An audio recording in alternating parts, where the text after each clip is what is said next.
I'm interested in a phone call with you over a radio and throwing all the good out with the dishwater. He's smoking something over there this morning. Been to let me go over all the reasons that I did something. Job. Well, my job is that I'll get somebody else to ask these questions, man. We're trying to figure out why the team is. I'm not kidding you. You're not going to figure out the team is doing right or wrong. It's clear that Jerry Jones cannot take any sort of criticism. I asked him a simple question. What went wrong? You lost 47-9. The Lions weren't even taking you seriously. They were throwing it to the linemen towards the end of the game. The most expensive stadium, the Cowboys AT&T Stadium. Whether you love the Cowboys or you hate the Cowboys, their fans always show up in groves. This was the first time that I've ever heard the Detroit Lions fans were much louder than the Cowboys fans. I heard chants for the Lions.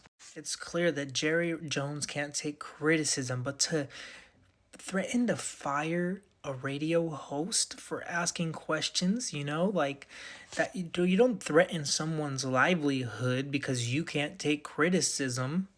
You are the GM. You and your son are in charge of operations, and I'll give it to him. He's made some great choices, but he's also made some not so great choices. I mean, he's drafted pretty well with CD and Micah.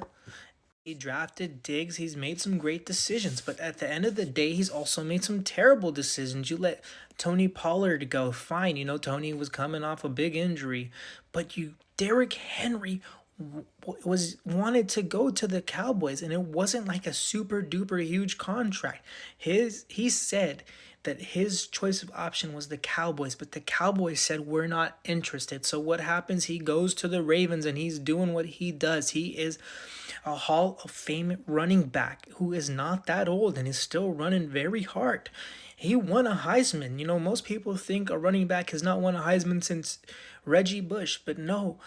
Derrick Henry at Alabama, something about those Alabama running backs winning Heismans, Mark Ingram also. But that's not the point I'm here to talk about. I'm talking about you drafted the team. You are operations of the team.